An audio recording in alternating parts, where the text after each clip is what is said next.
Address എഴുതിയതിൽ street number ഇല്ല, ഇങ്ങനെയൊക്കെയുള്ള ചെറിയ കാരണങ്ങളുണ്ട്.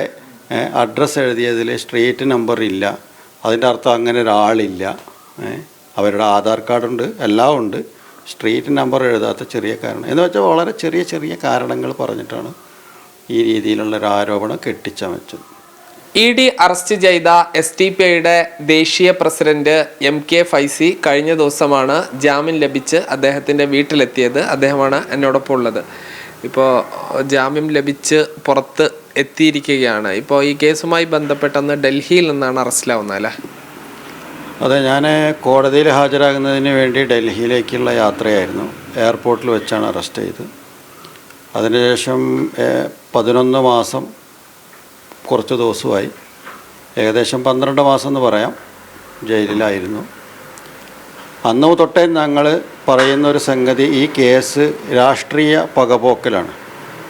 കാരണം ഈ രാജ്യത്ത് പ്രവർത്തിക്കുന്ന വിവിധ പാർട്ടിയുടെ ആളുകൾക്കെതിരെ എടുക്കുന്ന അതേ രീതിയിൽ അതിൻ്റെ ഒരു തുടർച്ച എന്ന നിലയിലാണ് എനിക്കും SDPIക്കും എതിരായിട്ട് ED കേസെടുത്തത്. ഇപ്പോൾ കോടതിയും അത് തന്നെയാണ് പറഞ്ഞിട്ടുള്ളത്. ഇതൊരു കാര്യമായി നിലനിൽക്കാത്ത ഒരു കേസാണ് എന്നാണ് ഇപ്പോൾ ജാമ്യം ലഭിച്ച ഓർഡറിൽ അത് പറയുന്നത്. അതൊരു രാഷ്ട്രീയ പകപോക്കൽ എന്ന നിലയിൽ മാത്രമേ അത് കാണാൻ പറ്റുള്ളൂ. അത് തന്നെയാണ് ഞങ്ങൾ പറയുന്നത്. ഈ താങ്കൾക്കെതിരെ ചുമത്തിയിരുന്നതൊന്ന് കള്ളപ്പണം വെളുപ്പിക്കലും മറ്റൊന്ന് തീവ്രവാദ സ്വഭാവമുള്ള സംഘടനകളുമായി ബന്ധം എന്നീ കാര്യങ്ങളാണ്. അപ്പോൾ ഈ കോടതി അതിനെയൊക്കെ എങ്ങനെയാണ് നിരീക്ഷിച്ചത്? കോടതിയിൽ ജഡ്ജ്മെൻറ്റ് കോപ്പിയിൽ വളരെ കൃത്യമായിട്ട് പറയുന്നുണ്ട്, നിരോധിച്ച ഒരു സംഘടനയിൽ നിരോധിക്കുന്നതിന് മുമ്പ് ആക്റ്റീവായ ഒരു കേഡറായിരുന്നു എന്നത് ഈ കേസുമായി കണക്റ്റ് ചെയ്യുന്നതിന് ന്യായീകരണമല്ല. അതുകൊണ്ടത് അത്ര സീരിയസ് ആയിട്ട് എടുക്കാൻ കഴിയില്ല എന്ന രീതിയിലാണ് കോടതിയുടെ ഉത്തരവുള്ളത്. ഈ കള്ളപ്പണം വെളുപ്പിക്കൽ എന്നുള്ളതാണ് അതിൽ ED പ്രധാനമായിട്ടും കേസ് ചുമത്തിയത്. അത് ഈ പല രീതിയിൽ അങ്ങനെ വരാറുണ്ട്. ഒന്ന് ഈ ബിസിനസ്സുമായി പണം കൈകാര്യം ചെയ്യുന്ന ആളുകൾ, പിന്നെ ഈ സംഘടനകൾ തന്നെ ബൾക്ക് പണം കൈകാര്യം ചെയ്യുന്ന ആളുകൾ ഒക്കെയാണ് വരുന്നത്. താങ്കളുടെ മേൽ എന്താണ് അവർ ആരോപിക്കുന്നത്? അതിൽ പാർട്ടിയുടെ പേരിൽ കള്ളപ്പണം വെളുപ്പിക്കുക എന്ന് പറഞ്ഞിട്ട് വന്ന ആരോപണങ്ങൾ അവർ പറയുന്നത്, ഇപ്പോൾ നമ്മുടെ അക്കൗണ്ടിലേക്ക് ആളുകൾ പൈസ നിക്ഷേപിക്കുന്നുണ്ട്, സംഭാവനയായിട്ട് നിക്ഷേപിക്കുന്നു.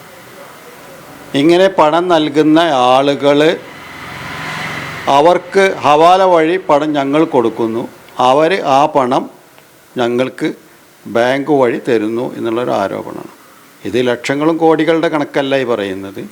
500 രൂപ 1000 രൂപ പാർട്ടിക്ക് സംഭാവന നൽകുന്ന ആളുകളെക്കുറിച്ചാണ് ഈ പറയുന്നത്. ഞങ്ങൾ പാർട്ടി പ്രവർത്തന ഫണ്ട് വ്യാപകമായി വീടുകൾ കയറിയിട്ടാണ് കളക്ഷൻ നടത്തുന്നത്. ഓരോ വീടുകളിലും കയറി കളക്ഷൻ നടത്തുന്നത് റെസീപ്റ്റ് എഴുതിയിട്ടാണ് ഈ രീതിയിൽ നമ്മൾ സബ്മിറ്റ് ചെയ്യുന്നത്, കണക്ക് സബ്മിറ്റ് ചെയ്യുന്നത്.